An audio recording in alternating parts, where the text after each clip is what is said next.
Saang mapagpalang buhay, Pilipinas? Sa videong ito, pag-uusapan natin ang arithmetic means. Ano nga ba ang ibig sabihin ng arithmetic means?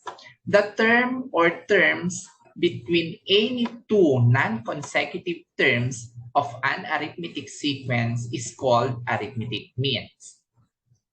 Ibig sabihin, kapag ang nawawala at ang hinahanap ay terms na nasa pagitan ng dalawang numbers, ang tawag dito ay arithmetic means. We have two formulas na maaari nating gamitin to solve the value of the arithmetic means.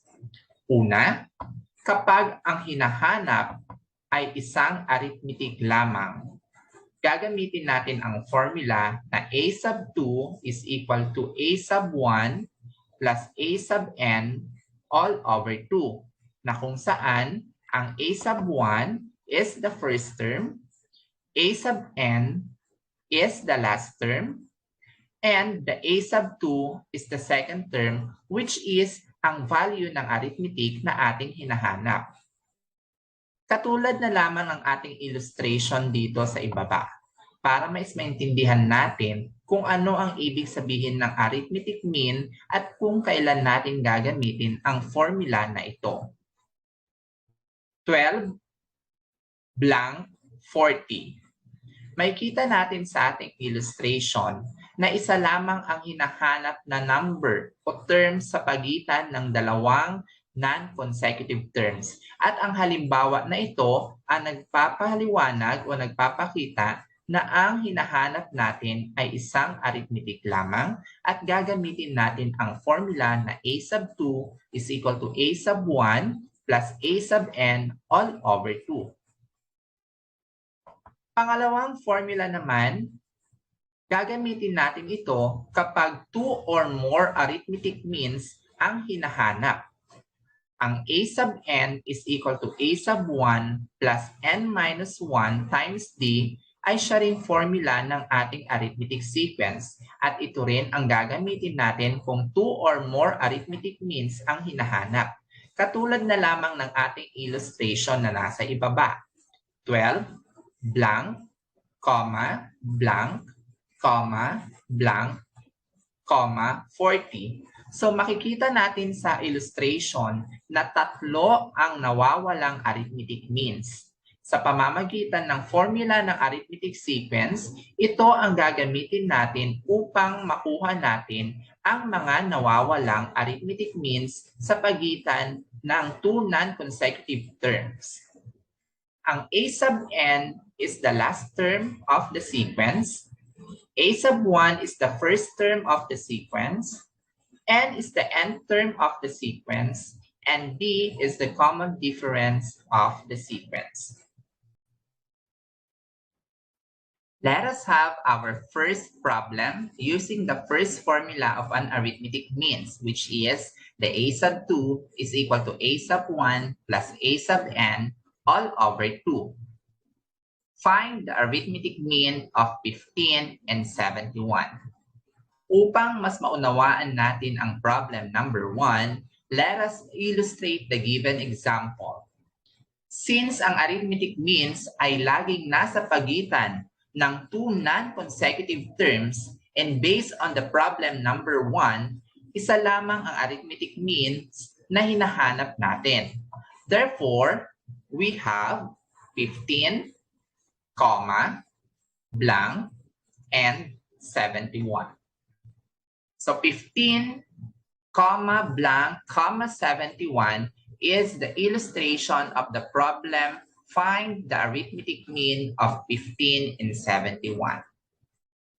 Let us identify the given values na kailangan natin sa ating formula. A sub 1 is the first term of the sequence, which is 15. A sub n is the last term of the sequence, which is 71. Dahil isa lamang ang arithmetic mean na hinahanap sa pagitan ng 15 and 71, therefore, gagamitin natin ang formula na a sub 2 is equal to a sub 1 plus a sub n all over 2. Let us substitute the values of a sub 1, a sub n na nakuha natin.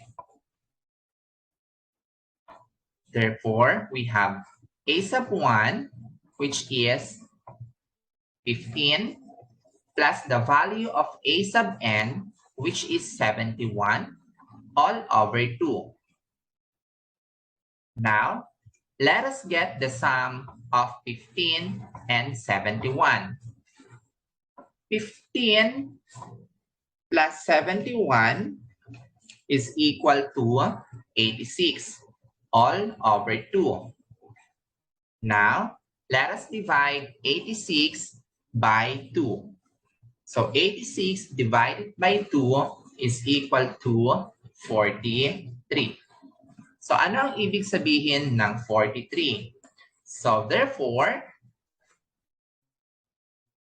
the arithmetic mean between 15 and 71 is 43. Paano naman kapag 2 or more arithmetic means ang hinahanap natin katulad na lamang ng problem number 2? Insert 4 arithmetic means between 9 and 29. Upang mas maunawaan natin ang problem number 2, let us illustrate the given problem. So therefore, we can have 9. At ang ating hinahanap na arithmetic means na 4. 1, 2, 3, 4, and the last term which is 29. Based on the problem number 1, let us identify the value of a sub 1. A sub 1 is the first term which is 9. N is the nth term of the sequence. We have 1, 2, 3, 4, 5, 6. So therefore, there are 6 terms. A sub n is the last term, which is 29. And the common difference is unknown, which is yun ang ating unang hahanapin using the formula a sub n is equal to a sub 1 plus n minus 1 times d. So napaka-importanteng kunin muna natin ang common difference kapag 2 or more arithmetic means ang ating hinahanap. So let us substitute the values sa ating formula. Ang ating a sub n ay 29 is equal to a sub 1 is 9 plus the value of n, which is 6, minus 1 times the common difference, which is d. So therefore, we can have 29 is equal to 9 plus, unahin natin isolve yung nasa quantity, which is 6 minus 1 is 5, times the common difference. 29 is equal to 9 plus 5 times d is 5d. Next, combine like terms. So 29 from positive 9 became negative 9 is equal to 5d. 29 minus 9 is equal to 20 is equal to 5d. So to remove the numerical coefficient of the variable d, we have to divide both sides by positive 5. So therefore, we can have 20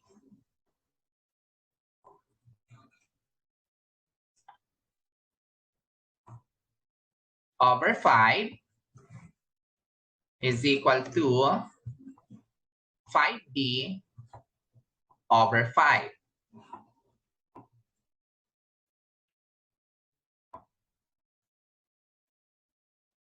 So 20 divided by 5 is 4, and 5D divided by 5 is equal to D. Therefore, our common difference is 4.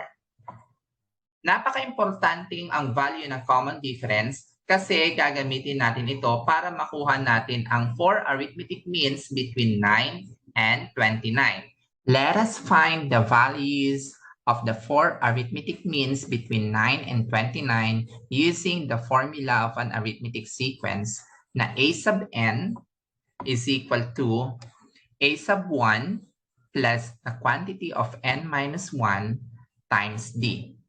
Since based sa ating illustrative example, ang 4 arithmetic means na hinahanap natin ay pang second term, pang third term, pang fourth term, at pang fifth term. Therefore, we have to find first the value of the second term using the formula. Let us substitute the value of a sub 1, which is 9, plus n, ang pang second term natin, which is 2, minus 1, times the computed common difference, which is 4. Let us simplify. 9 plus 2 minus 1 is positive 1 times 4. And 9 plus 1 times 4 is 4. And the sum of 9 and 4 is equal to 13.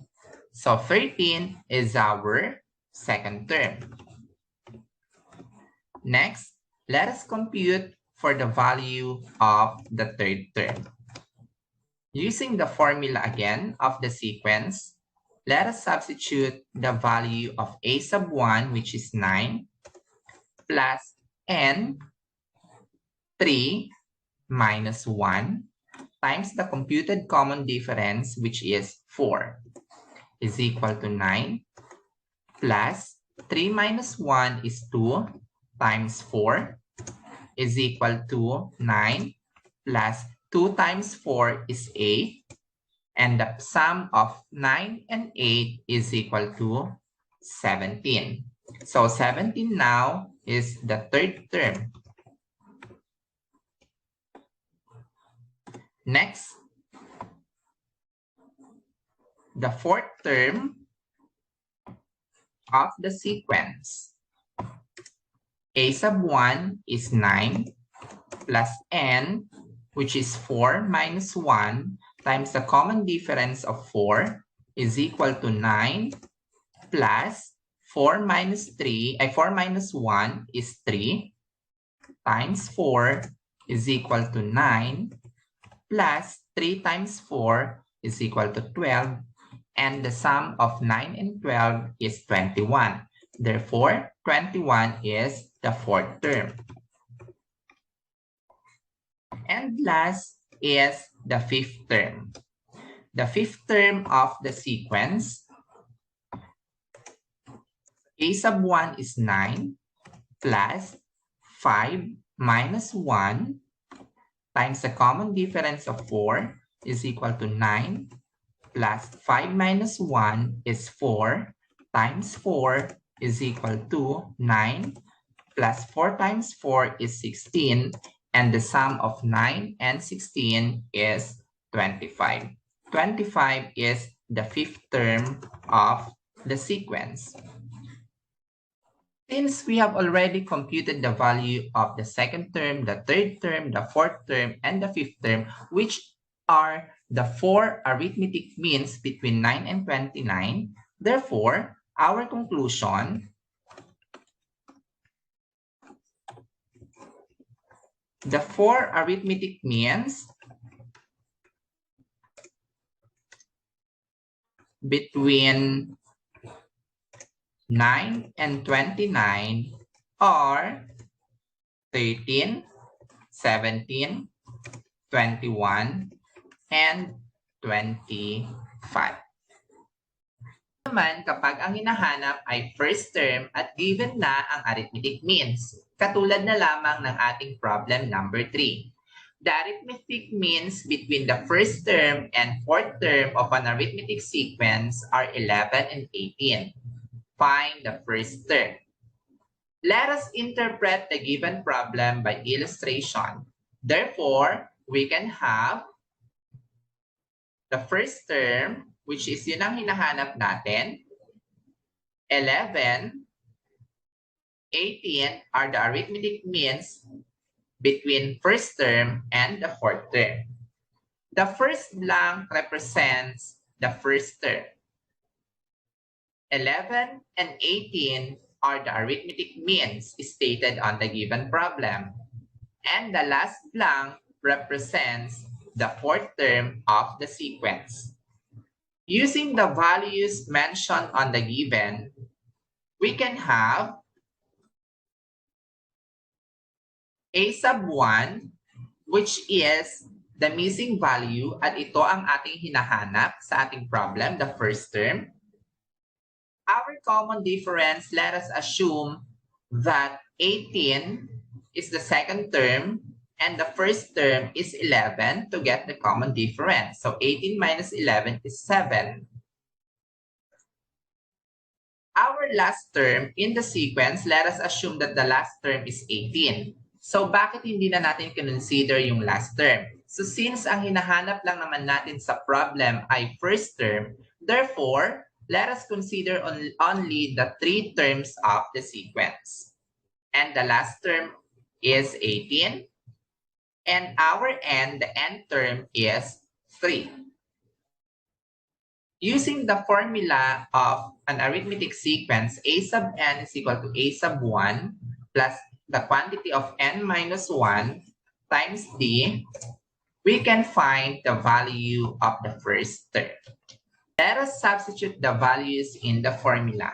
Our a sub n, or the last term, is 18. Our a sub 1 is what we are looking for.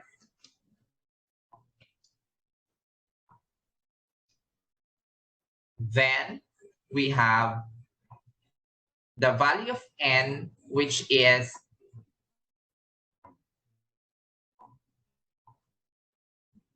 3 minus 1, and the common difference is 7. So 18 is equal to a sub 1 plus 3 minus 1 is 2 times 7.